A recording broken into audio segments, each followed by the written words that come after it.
the Nashville 2 podcast with your host, Edward Fox.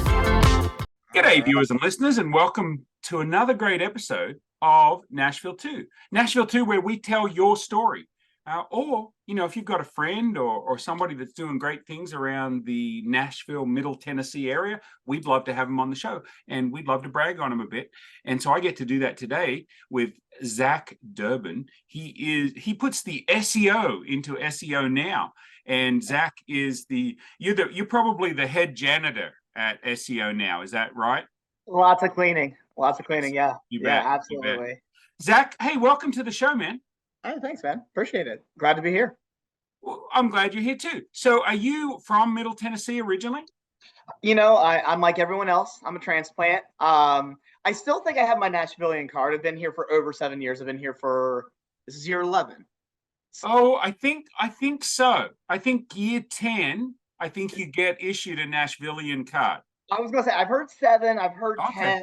Well, but I think at 11, I'm still in the safe zone. So yeah, that's right. Well, for normal people, they get them at 7, but people like you and I will get them at 10 or 11. So right, yeah. I'd like to think so.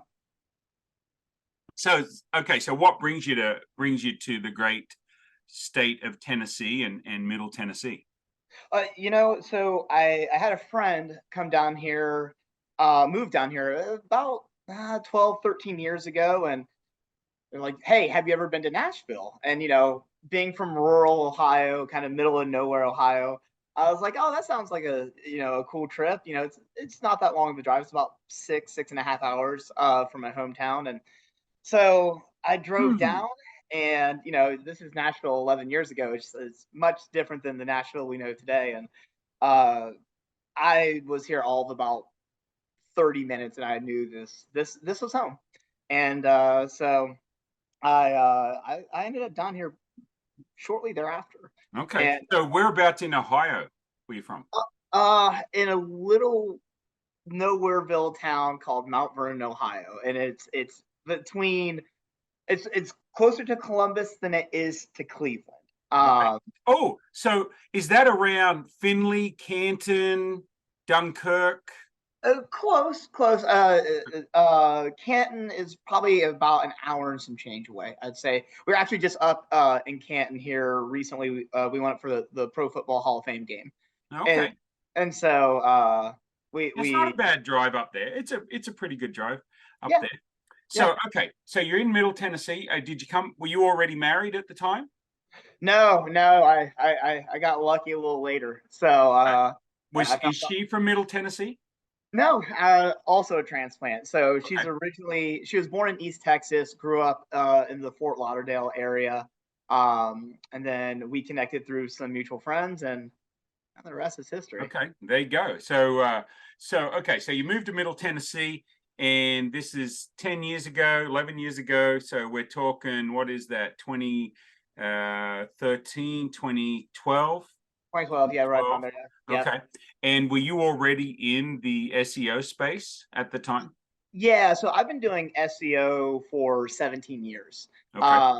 So the way this came to be, this would have been around 2007. I had a brick and mortar in that same small town that we were actually talking about. And, I was a kid, and I remember going to the bank, and I was like, I got this great business idea. My small little town didn't have a formal wear shop. And so, you had to drive 45 minutes each direction. And, I was hearing from people locally that they weren't having a good experience, even when they were driving that far and back. And so I was like, well, I'll put one in the backyard. So, I remember going to the bank, and I handed them my business plan. Now, I don't have about 2 nickels to rub together. I have no credit, and they just kind of look at me, and I have no collateral, nothing to really base the. And how old would have you been at the time? Let's see, 2007. I can do math here. I was 20. What was I? I was 22, 23. Okay. 22 sounds about right. And so, anyway, I had just a short bit of cash that I had stored away, and so I ended up using that to shoestring budget, opening up that brick and mortar. And the one thing I didn't write into that plan was who's going to run the thing, And so there I was 7 days a week, like practically living in this business. And, I thought I was pretty smart at the time, because I was like, well, I'll start in the off season when it's really slow, and I'll learn the business. So that way, when like spring, your proms and your homecomings and the spring comes around, like I'll be ready for wedding season. But during that time, there's nobody else to lean on. So, cash is just going out, not a lot of cash is coming in. And so it was a not-for-profit business. Yeah, might as well have been, without the tax benefits. Right. And so I remember just like walking outside the business one day, and I'm looking down. I was on our main street, your A classic, where you all used to shop back in the 60s, 70s, and 80s, right? And what are you saying? Y'all used to shop, okay? I mean, like, I would shop people in general. Yes, I get you. I get you. So I'm looking around, and this is right around the time Walmart had came in to our small town, and a lot of those small businesses were starting to disappear down there. Yeah. And I was like, I wonder how I can help them get visibility. Right. And I was like, and it just clicked. I was like, your only friend in this store is a computer. And so I started learning about search engine optimization and how to get not just my business, but other local businesses found. And then also too, I was doing, and I'm using some real air quotes here, social media marketing, which back then was just us, using a bot, and it would just go out and describe everybody in the county, but it made you look like an all-star. Yeah, it made you look like you knew what you were doing. And so that's where the journey begins. And so, it tapers onward for years and years. And I just always kept it as either an occupation or a side occupation, up until I'd have to go look at the timeline, but I was actually offered a position over at SEO.com. And I kind of worked my way up through the ranks there. Ended up being the vice president of digital strategy, which was pretty cool. But as great of a company as it was, I really wanted to bring that more to Nashville, into our backyard. What I was finding is that, and it wasn't just SEO.com, it just all your larger agencies, is a lot of people were just numbers. Nobody knew you on a first name basis, and there wasn't a lot of autonomy really with a lot of these marketing packages that a lot of business owners need. And so, yeah, just decided that it was time, and I opened up shop. It started with just me. And then, here we are all these years later, and we have 11 employees all here in the States. We service businesses from California to the East Coast. So, so what do you think? I mean, obviously SEO changes a lot over time, and when I was keeping up with it and doing my own websites and stuff, it was one thing. But man, every time you turn around, it changes, right? Like there's algorithms change, people Google, these guys change what they do. And now AI is coming in, which we'll cover a little bit in a minute, I'm sure. But for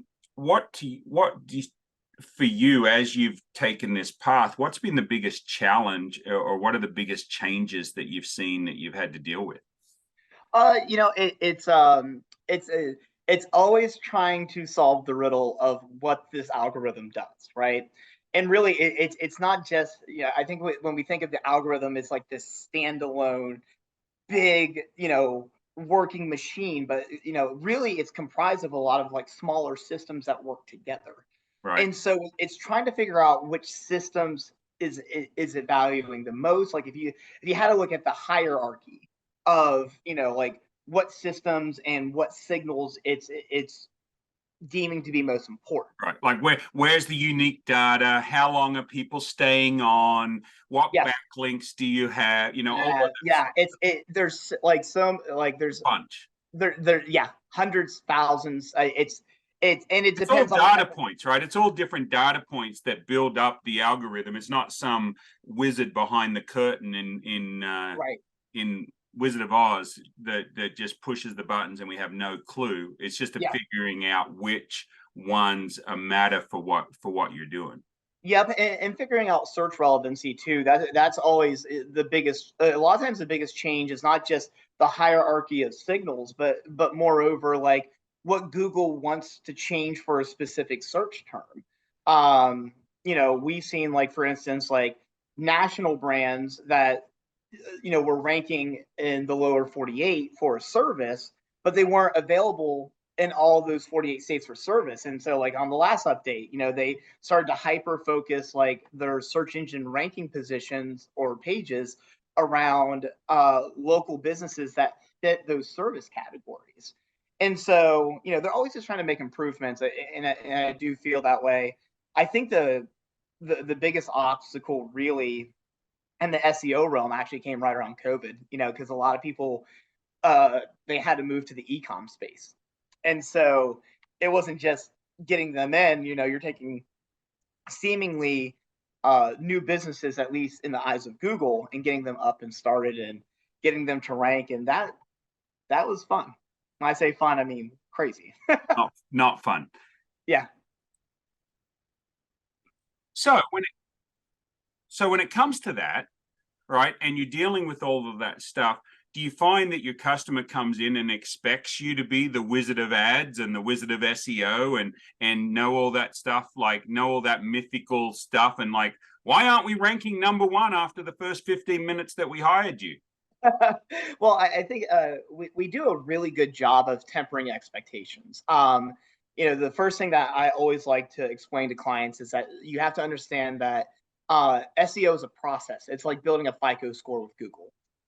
You're not going to build your Wix site today and then tomorrow, you're a multi-million-dollar company. I'm not saying those things don't happen, but in a lot of times too, the other thing that's really interesting about SEO, and we get this so frequently, is we'll have people call in and they're like, oh, I need to get my SEO going. And one thing that I think we do well that kind of separates us from the pack is that we'll actually do a competitive analysis, and we'll actually figure out, like, are you ranking? Can you rank?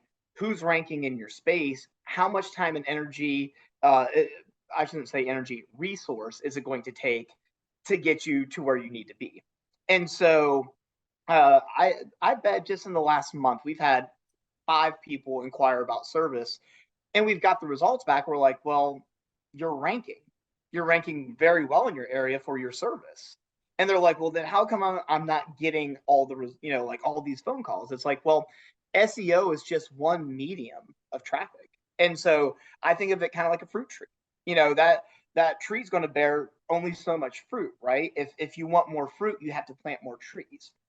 Give yourself more opportunities. Like, is it a second location? Is it doing Google AdWords? Is it doing social media marketing? To extend your reach, because especially with local SEO, it's proximity based, right? If Nashvillians are watching this, you would know that if you're in Brentwood and you're like, well, I'm going to order a pizza, and that pizza is, it's going to show you the best pizzas in Brentwood. It's not going to show you the best pizzas in Hendersonville. Right. And so, depending on how niche you are, that will dictate, how far out your rankings will actually go. So it's pretty interesting, and we like to be transparent about that. So, people can know what to expect and what else they need to do to grow. So, and is that your complete focus, is SEO for companies? And so do you do other things as well as SEO? Yeah, so we are actually a full service digital marketing agency. Okay. So we started out being SEO specific. And as we took on more clients, we quickly realized that we're like, well, we should probably have all services that you need in there. So we brought on social media marketing.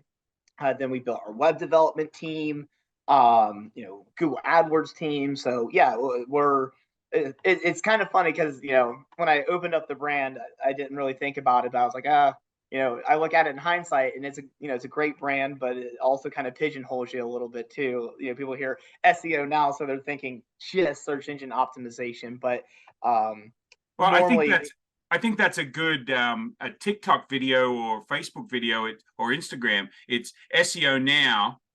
It's SEO now this. SEO Yeah. now this. I think that would work. Yeah, absolutely. Absolutely. Yeah, I think that's powerful. Yeah. Don't try and fit us in a box. We can't be fit in a box. Well, it's funny you say that. Actually, here in about 30 minutes, we're actually looking to start a media arm of our brand as well. So, media. You said media arm. I thought you meant you were working out and making a. Oh yeah. Meteor arm. Yeah. So we've definitely seen a lot of local advertisement through streaming platforms like YouTube, Hulu, and so we're crawling into that space as well. So we've brought on 2 team members that I'm pretty excited about, and we're going to test drive actually some commercials on there, get good at it, and then just have that as yet another medium. So there you I'm go. looking forward to it. So world domination next. yeah, that's pretty much it. So Zach, do you guys have kids? Yep. So both from previous marriages. So we got the Brady Bunch family going on. Cool. So how many you got?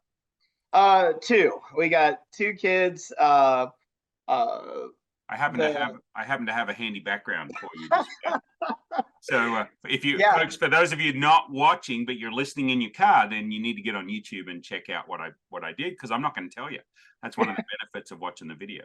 Yeah, that was actually that's slick. So one of the other benefits of watching the video, or of not watching the video, is you don't have to see great faces for radios like Zach and mine, right? That's also true. Yeah. Also true. So you were saying, sorry. Oh yeah. 2. So 2 kiddos. Got 2 kiddos.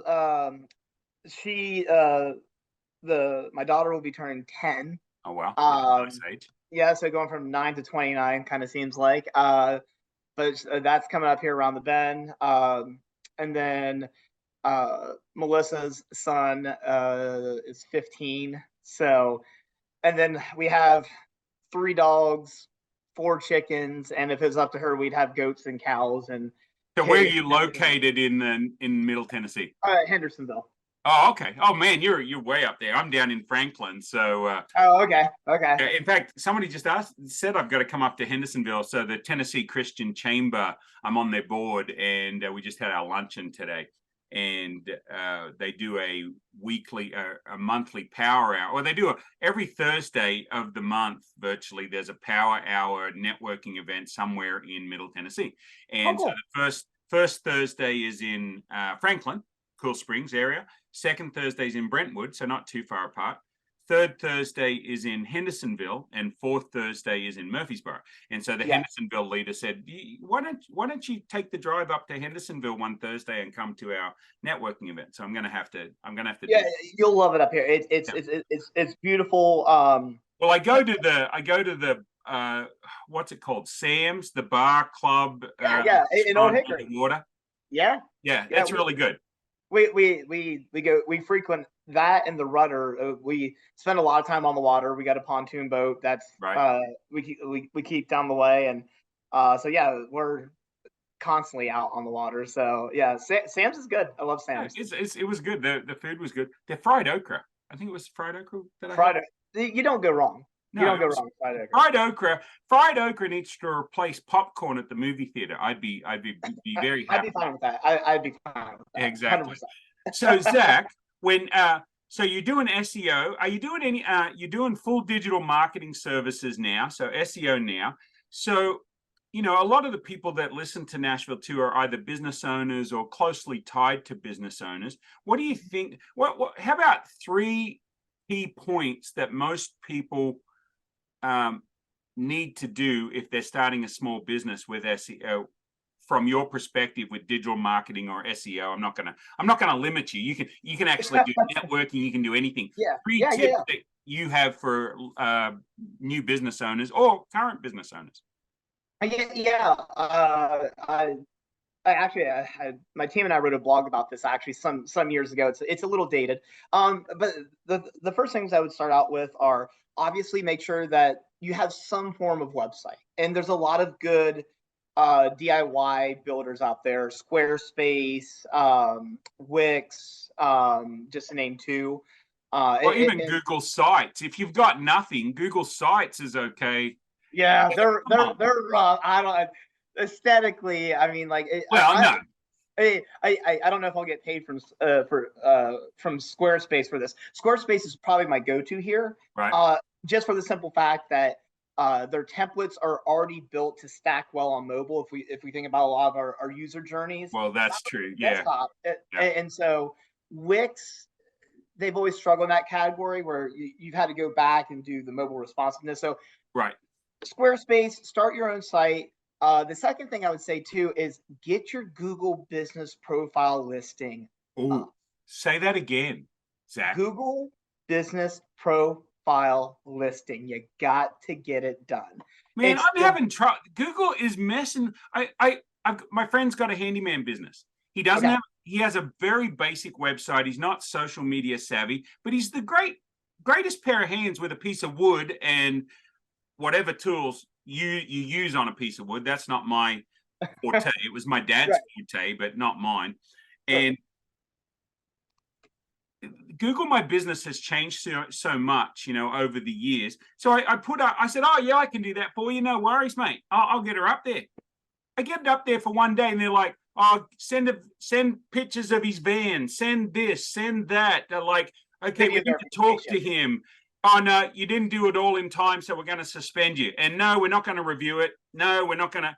I'm like, okay, this is why you hire a professional to do this stuff, because the guy that used to know how to do it no longer knows how to do it. So don't get your friend to do it. Hire Zach.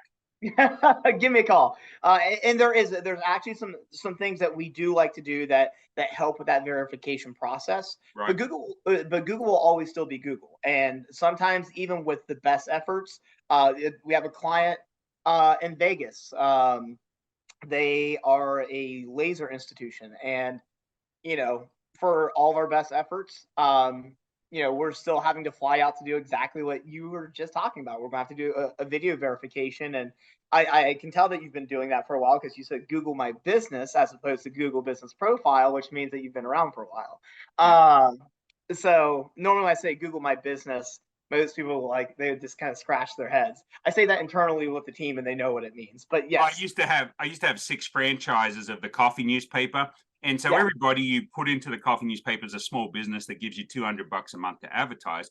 And they're all like, oh, I guess I need a website. Oh, I guess I need Google My Business. And I had this from 2010, 2015, where it was still kind of the Wild West. And so you could easily build them a cheap website for $1,500. Now you can't buy a cup of coffee and some decent SEO for $1,500. But back in the day you could.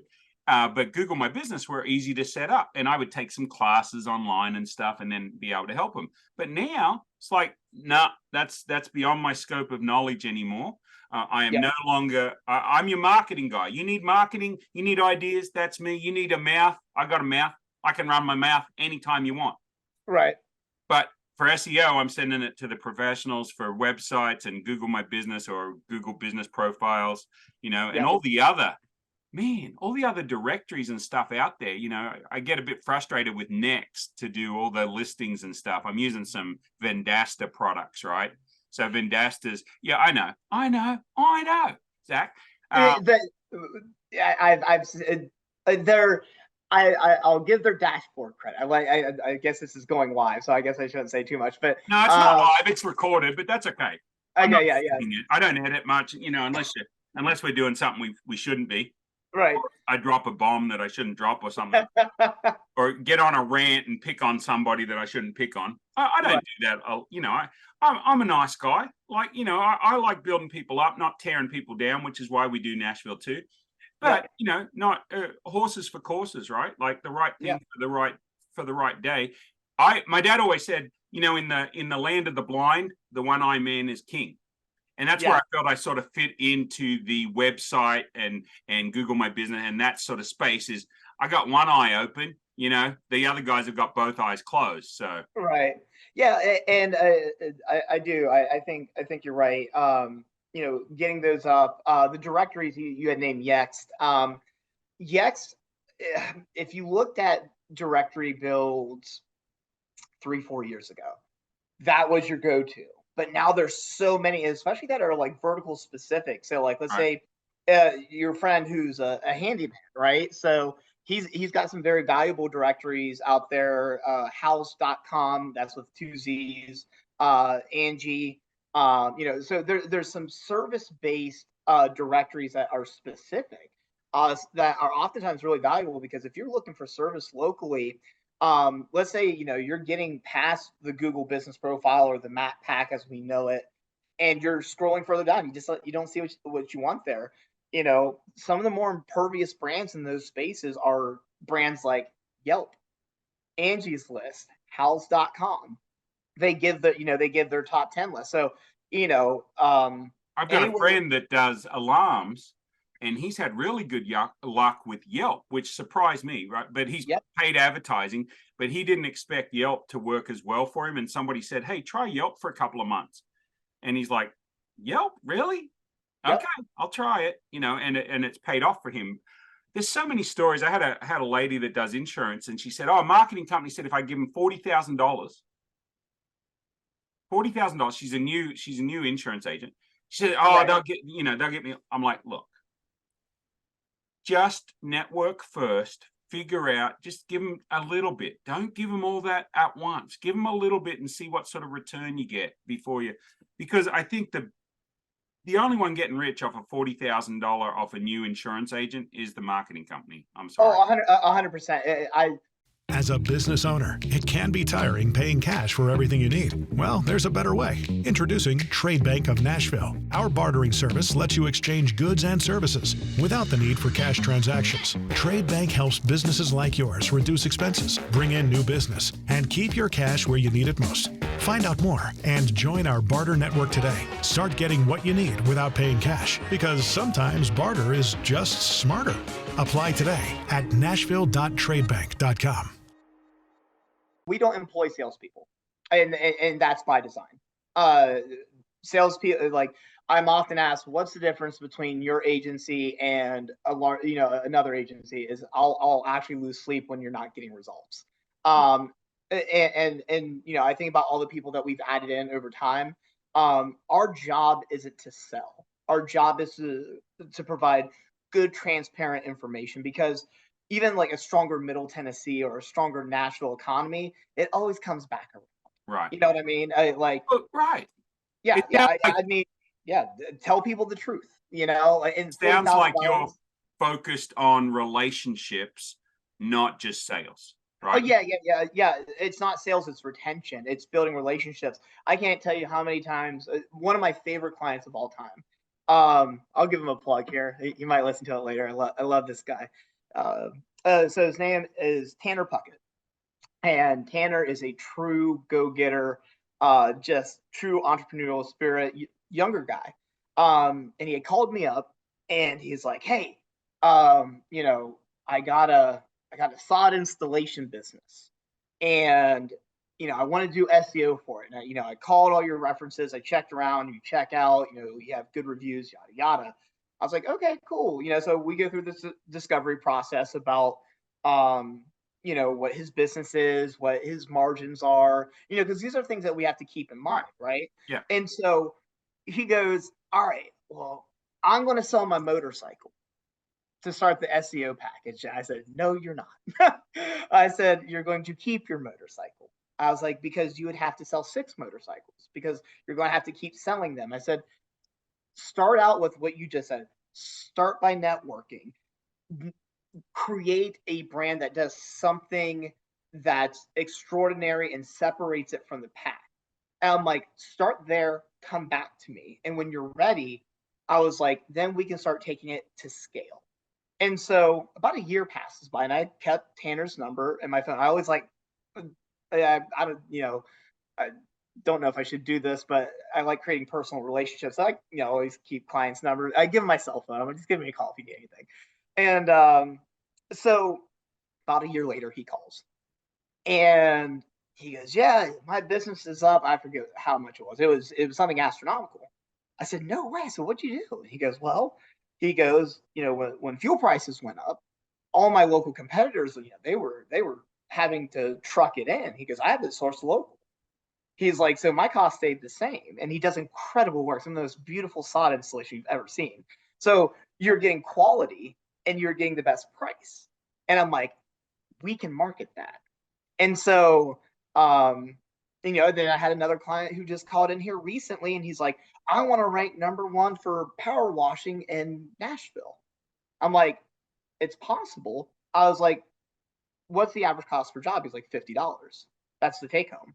I was like, you're going to have to sell 75 jobs, or 50 jobs just to break even. I was like, so let's think of other forms of marketing. And then, we went into like, here's some free tips and some places to start where you can park that money where it makes more sense, where you're more likely to get a return on investment. Right. And so that's the other thing that we like to focus on too, is giving people the right information, because us being like, hey, insurance agent, spend $40,000 with us, right? And then she gets nothing, or she gets 10,000 back. And then it's like, I mean, like, do you want $40,000 or do you want hundreds of thousands of dollars because you kept the same client for 5 or 6 years? Right.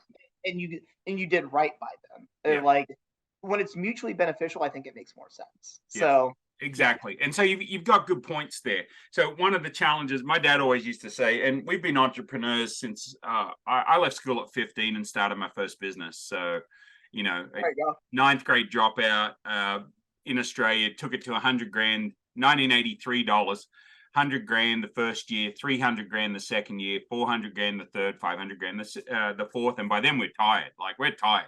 We're working from 6 a.m. till midnight, little country store, fish and chips, burgers, video rentals, all the stuff except petrol, no gas. Right. And, you made 2 cents on a newspaper, you made $1 on a packet of cigarettes, right? Yeah. But your bank was movie rentals, because somebody puts them in and you just take a piece of the pie every time they rent.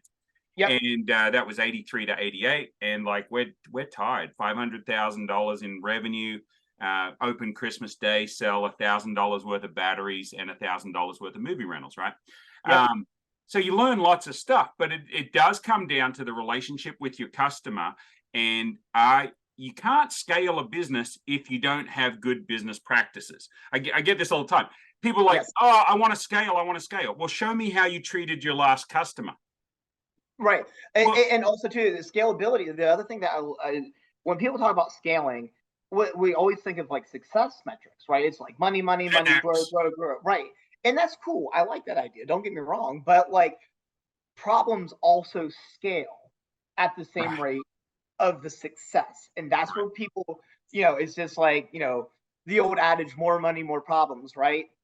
And it's because if you don't patch up those problems as you scale, that are just problems that scale with it. They become bigger issues. And so, yeah, I'm right with you. And with you being an entrepreneur for so long, that was the other piece I think resonated with me so much when I opened up this brand. It's like, I've been that business owner. I've been in that brick and mortar without the money. Like, I understand where you're at. You're paying money for advertising. And so my dad would say, I don't know if I clarified that. I said, but he said 50% of your advertising works and 50% of your advertising doesn't. You just can't tell what it is, right? And we got to the point where people go, oh, I've got to have a tracking number, or I've got to have, yes, that's all well and good and being able to track. But we have a shirt and we have our embroidered logo on the shirt. That is advertising. We paid money for that. How do you track it? Well, you can't track it. Okay, you wrap your car and you put your name and number on your car, and you hope that you don't drive like an idiot, or that your people don't drive like an idiot. Yep. How do you track it? Well, you can't track it. Exactly. Some of the best advertising and marketing we do, we don't know. But my dad always said, you can't tell 50% works, 50% doesn't. You don't know which is which. Right. But I think the basics, I think a lot of the times people must come to digital marketing agencies and go, solve all my problems and make me rich. Yeah. And you have digital marketing, and then you have four walls marketing. And when I think of marketing as a whole, we're very much in charge of the top side of that funnel, right? That true visibility part, right? But as you go further down that funnel, you're getting to that last 10%, where your largest friction points are. A lot of that does come back to, how are you handling your phone calls? Is your product or service better than the next? Like, there's conversion metrics that happen within the four walls of the business that, we always set that expectation too. Hey, can we send you traffic? Yeah, the visibility is actually usually not the hard part. The hard part is, can you convert what we send you? Right. And so you start getting into conversion rate optimization. So, if it's something as simple as like an e-com site, well, sure, we can fix that, right?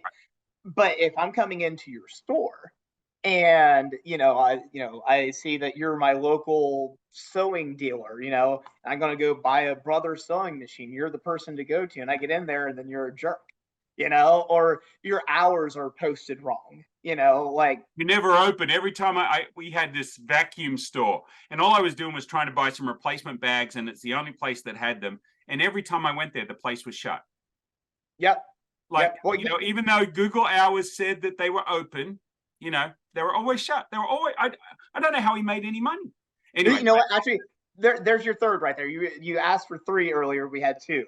We said website, get the Google business profile. There's your third. When you actually do get it open, make sure you got the correct information in there. Make sure they know where they're going. Make sure that they, that the hours are correct. The business description is correct.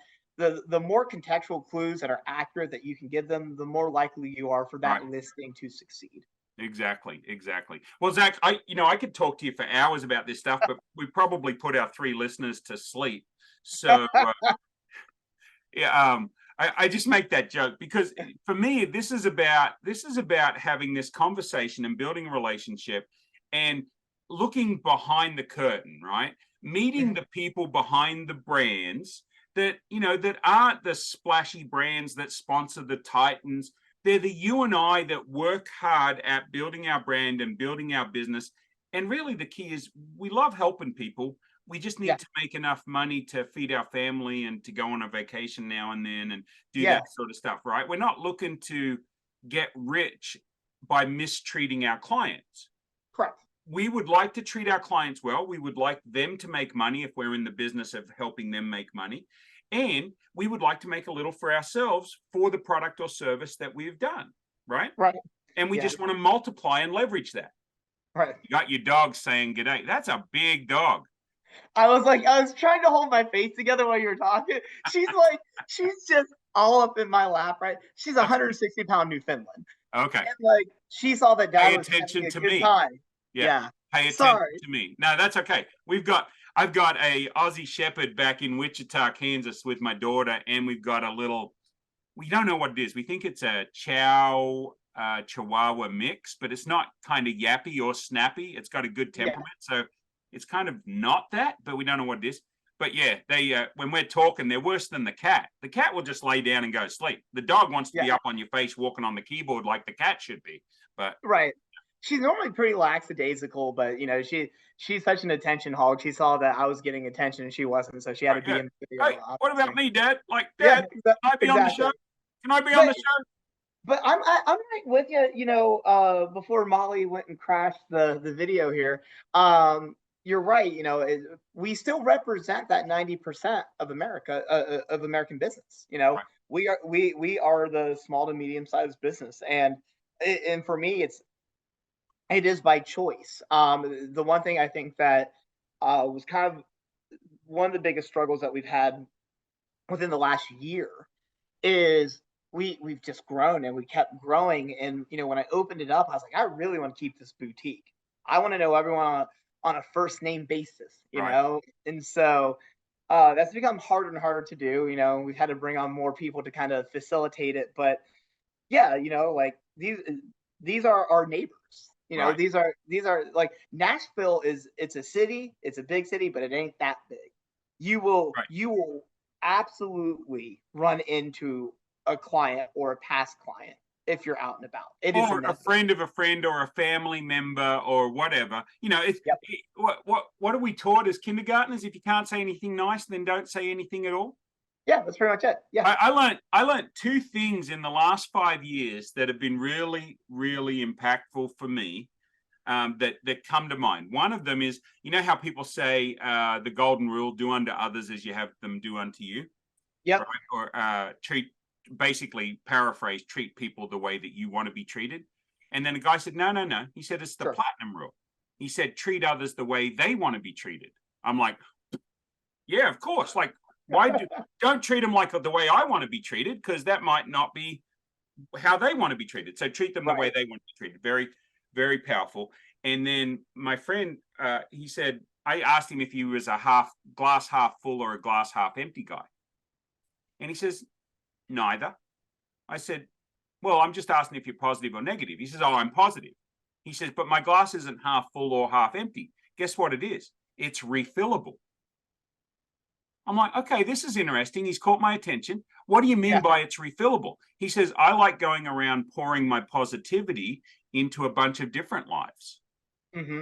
I said, well, can you stop the negative people that have a refillable glass? Can you stop them from coming around? And can you come around more? But I really like that analogy of, you know what, if you're a positive individual, it matters what you're pouring into other people's lives, right? And you should be pouring into other people's lives because your glass refillable. You can't run it out because it will fill back up. Yeah. I love it. That's a good one. That's a great one. I had one recently. One of my favorite clients, definitely a legacy client. He got all the things he deserved. He started a business. He put his heart and soul into it, and he ended up selling it to a very large company for a very large sum of money. He called me up here about 6 months ago, and he's like, "We got bought out." Like in a good way, and he's like, well, technically it's a merger, but basically he got bought out. And I love this guy. He's just a wealth of knowledge, good entrepreneur, been doing it for 3 decades. And I was telling him about this little debacle. I was like, oh yeah, like I want it to be boutique and yada yada. And he says to me, he goes, there's an old proverb, and sometimes he's a funny guy. So sometimes you get hit with a one-liner, and sometimes you get a piece of advice. And he goes, so I didn't know which was coming. And he goes, if you want to go somewhere fast, go alone. If you want to go far, go together. And I was like, okay, cool, but what the hell does that mean? Right. And he's like, look, this business has gotten to where you want it because you put it on your shoulders of you and a handful of other people. He's like, but if you want to continue doing what you're doing and servicing as many people as possible, he's like, you have to journey with people together. It has to be communal. And so he was right. And I walked away from that conversation, and it's funny, just those little snippets, it's something you park in your back pocket and you take with you. And it's for any entrepreneur out there, I would tell them the exact same story, Yeah. So, do you interact with the folks from the Entrepreneur Center downtown at all? Yeah, a little bit. Okay. So I've definitely mingled down there. But I mean, just events everywhere, really. Just sure. It's everywhere you go. I mean, so Donald Miller was there to speak, and he's got the story brand, that sort of stuff. But he was talking about the hero's journey, and that really what you and I play in that hero's journey is we're not the hero, we're the guide. We help guide the hero through the challenge, right? Like just like a movie where we, within 15 minutes, the hero's got himself in trouble, and then he's got to get a guide. Mr. Miyagi from Karate Kid, right? He guides the wax on, wax off. He guides the guy through the challenges to the victory, or to another bump and then to the victory. And I think that is so true, that those of us that have been in business for a while or help businesses succeed and grow, because we can't be everything to everybody, right? As a business owner, I've got different skill sets that I'm really good at. But sometimes for people that their business hasn't taken off, right? And they're like, what do I spend $200 on? If I've only got $200 marketing budget, what do I spend it on? What would you say to that? It depends on what you're doing. I always start with, what do you do? And is $200 valuable for any form of marketing, right? You know, if I'm in something super niche, like let's say I do commercial fan repair, okay? Then yeah, you could throw it into some AdWords. You know, you could go ahead and, you know, try to push yourself up there if that's what you do specifically. If you're a mobile boat mechanic, you could do that. Oh, hang on, I have a timer going off. 1 second. Okay, no worries. Okay. So I would say that you know, if you're that mobile boat mechanic or, you know, commercial fan installer or repair, yeah, that's something super niche. You're not going to have a lot of competition local. If you're an insurance agent, that $200 you're going to get outbid on because you have so many huge what I like to call impervious brands, you know, things that will naturally rank number one. And then also two, like they're going to beat you in the ad space spot every Right. time. Right. And so sometimes my best advice is keep the $200. Yeah, like find another avenue. There's so many free ways to get your brand out there to get started. Right. Yeah. And The bootstrapping entrepreneur. I agree with you. If you're a bootstrapped entrepreneur and you're doing this with credit cards or you're doing this with a little loan from family or whatever, but you know the business is going to work because you've sold one product to one person, you can sell another product to another person, then sometimes that $200 is best spent going to a town that you're not going to compete in, finding the biggest competitor in that town and taking him out to lunch and say, hey, I've got a business over here. Is that going to impact you? Would you mind if I learnt from you? Right. yeah, And taking him to lunch once a month, that to me would be a great use of the $200. yeah, absolutely. Yeah, I completely concur. A lot of times, you know, I think we watch so much Shark Tank that people are like, you know, they see the buzzwords, they see social media marketing, they see SEO, and don't get me wrong, they do have a place in your Right. marketing strategy, but it's when and where. Yeah. Like you really have to be conscientious of. Like I tell everyone, why do I love SEO so much? I love it because it's the second leading conversion medium that you'll ever find. It beats out paid, it beats out social, but you know what it never beats out? Referral traffic. Right. Referral traffic is go out there, do your service, do it better than anybody else. That sells itself. Do you have a favorite book or a favorite guy or gal that talks on referrals? Um, Not necessarily. I think that when you said favorite book, I'm like Rich Dad Poor Dad was, yeah, that's my number one. Right. Uh, Yeah. Well, I'm right uh, there with you. We could do a whole episode on just Rich Dad Poor Dad. We should do good. that. I should get a panel of things that we learned from Rich Dad Poor Dad that don't necessarily relate to just real estate, right? It relates to life, right? Oh So, yeah, anyway, yeah. It had its own game. By the way, also I have a 3:30 just to let you know too. okay, great. We got 4 minutes. Okay, so my book, I'm going to tell you, Endless Referrals by Bob Berg, best referral book I've ever found. Hidden gems, Zach. What do you like to do around Middle Tennessee? Hidden gems. You know what? I mean, it's gonna sound a little cliche here. Big Preds fan. Okay. Big Nashville SC fan. We stay pretty actively involved with Nashville SC. Glad to see that, you know, we got that franchise here in the city. I don't think you can live in the city without being a foodie. You know, every restaurant that I can find. My cardiologist. If you could only go to one restaurant, what would it Oh, be? oh boy. One restaurant. You got your mentors coming in from out of town. He's worth $1 bazillion, but he's down home. He's a Sam Walton kind of guy, meat and potatoes. Where are you going to take him? Oh, see, if you're asking me like where I can spend my riches, I'd tell you that I'm going to the 404 kitchen all day long. Oh boy. He's not No, impressed by fancy places, but he doesn't mind eating at fancy places. okay. Oh, see, this is I could say Uncle Bud's, you know, because like let's face it. Have you ever been to Uncle Bud's No. before?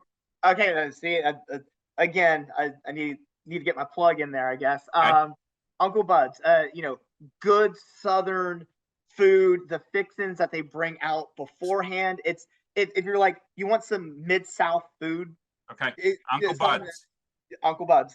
They got Where's one in that located? Is that up in Hendersonville? They got one in Donaldson. And so I was in Donaldson for a majority of my Nashville journey. Right. Hendersonville's just been here the last like 3-4 years. But there's one in Donaldson. They have a couple locations. But I go Uncle Bud's. Okay. Every time I bring someone here and they want like some good down south fixins, that's what. Okay. There you go. I knew when you said you were a fried okra fan too. That's it. Zach, been great having you on the show. Thanks for letting me know you had a 3:30 because then we don't have to talk for another hour, right? So we've got to wrap it up. I love it. But we need to do this again because there's lots of questions, lots of things. So they're going to find you at SEOnow.com. Is that right? Very close. We're the cool techie kids now. So we're SEOnow.io as in Indian Ocean. That's what all the cool tech kids do these days. And that's just a way of saying that I didn't want to pay for the .com back then. So SEOnow.io. Indian Ocean. Great. That's the place to go. And check us out on Google. You know, we got some pretty good reviews on there. You can read through and see what other people had to say. Yeah, we'll have everything in your show notes. And then I need to build you a Zoom background, mate. Like just yeah, you do. I was on Google Meets the other day. I was messing with one with a client. We were having a bunch of fun with it. But yeah. Thank you so much. And folks, if you're looking for somebody to help you with SEO Now or other digital marketing stuff, get on Zach's calendar and have a conversation with somebody in his team or himself. Yeah. Thanks a lot for being on the show, Zach. Absolutely. You have a great day. This is the Nashville 2 podcast with your host, Edward Fox.